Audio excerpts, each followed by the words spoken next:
Nos ocupamos ahora de la situación política en Italia, luego de las elecciones parlamentarias, por eso tomamos contacto con el analista internacional Marco Consolo desde Italia. Buenos días, Consolo, bienvenido. Muy buenos días a ustedes y a todos los televidentes. Bueno, la primera pregunta, el futuro de Italia luego de esta situación tras las elecciones parlamentarias en la que ningún partido obtuvo la mayoría para poder conformar gobierno. Sí, mira, esta es la pregunta del millón, naturalmente. Yo creo que todo se remonta al tema de la ley electoral, porque la verdad es que el problema principal ha sido ir a elecciones con esta ley electoral, que es una ley electoral, digamos, hecha a medida por el gobierno Berlusconi, que premia, por supuesto, digamos, las coaliciones que ganan en algunas regiones donde la derecha tiene mayor presencia y mayor incidencia.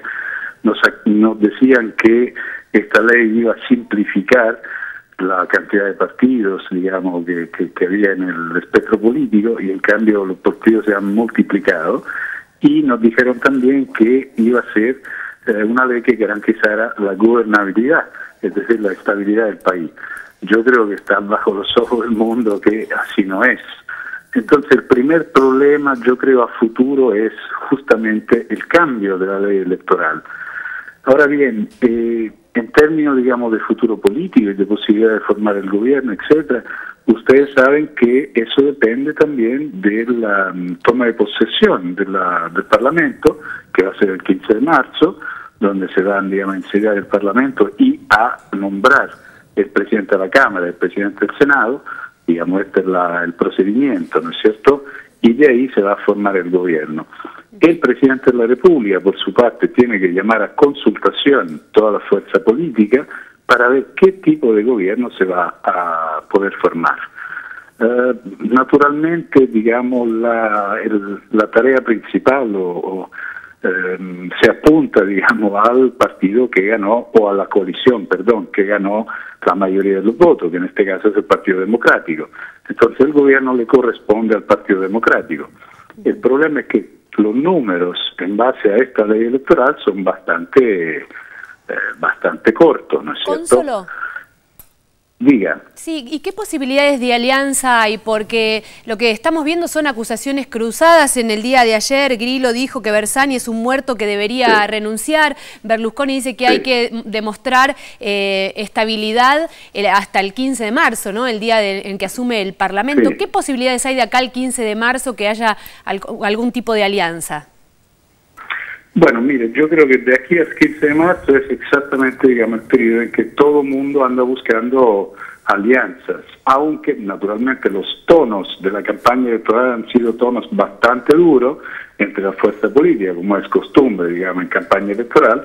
Entonces, eso es lo que hay que ver ahora.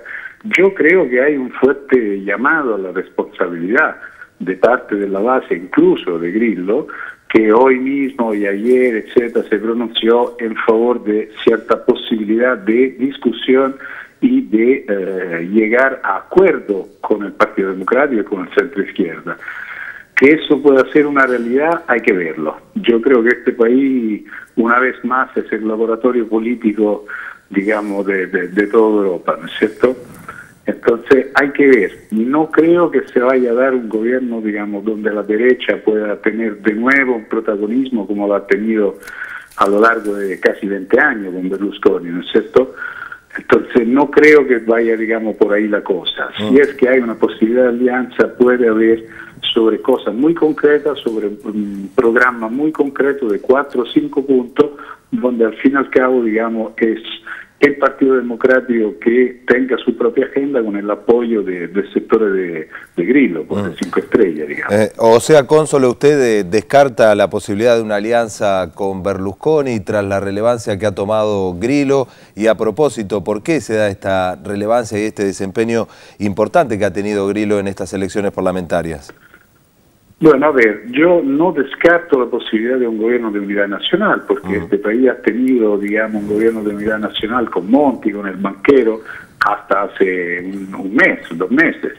Entonces, digamos, se nos contó que la política de austeridad, la misma que vivió Argentina en los años pasados, era la receta que nos iba a curar todo, ¿no es cierto? Ahora resulta que la medicina está matando el paciente, pero bueno. Creo que hay una posibilidad, aunque sea bastante lejana, de una especie de gobierno de unidad nacional que haga una nueva ley electoral y que pueda ser, digamos, el tránsito, garantizar la transición hasta las próximas elecciones. Pero sinceramente no me parece a la orden del día. Yo creo que la aguja de la balanza la tiene el Movimiento 5 Estrellas, por supuesto. ¿Por qué se da el Movimiento 5 Estrellas? ¿Y qué tipo de sectores de inquietud representa? Yo creo que supieron interceptar un malestar, digamos, debido a la política de austeridad, justamente que decía, porque, en fin, el desastre social que esta política ha provocado es bajo los ojos del mundo y, por supuesto, ha tenido un impacto muy fuerte en la vida cotidiana de nuestro país. Por un lado esto, y por otro lado, digamos, cierta antipolítica, o por lo menos, digamos, cierta política anticasta, como le dicen, ante los políticos profesionales, etcétera, etcétera, que frente a este malestar social han tenido una distancia de los problemas reales de la gente y entonces, digamos, han montado cierta rabia, cierta desesperación también. Y eso ha sido canalizado por un voto transversal hacia Grillo. Es decir, que Grillo ha logrado capitalizar, digamos, ambos en la derecha y en el centro izquierda y también en sectores de izquierda radical, este voto con esos dos factores fundamentales que le decía. Por un lado el malestar económico y por otro lado, digamos, el anticasta.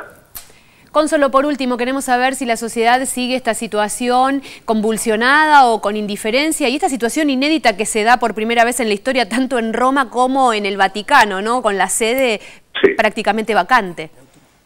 Correcto, eso es un paralelo bastante interesante, ¿cierto? Hay dos sedes vacantes, el gobierno italiano y el gobierno del Vaticano.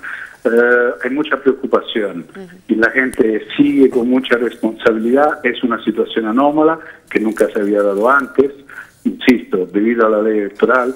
Entonces yo creo que más que convulsión hay preocupación y atención al desarrollo, digamos, de lo que va pasando en los próximos días. Creo que en los próximos días, digamos, cierto polvo va a bajar y entonces se van a ver las cosas de manera más clara. Pero por el momento, de verdad que cuesta entender qué tipo de formación de gobierno y de coalición de gobierno se va a poder definir. Hay mucho llamado a la responsabilidad de parte de todos. Hay un ataque especulativo en contra de Italia, los mercados europeos e internacionales están tratando de sacar su provecho de la misma inestabilidad y yo creo que eso está claro, digamos, en la cabeza de la gente y también de muchos sectores de la clase política. Cónsolo, muchísimas gracias por este contacto y por este panorama del presente y el futuro de Italia. Muchas gracias. Muchísimas gracias a ustedes. Buenos días. Buenos días.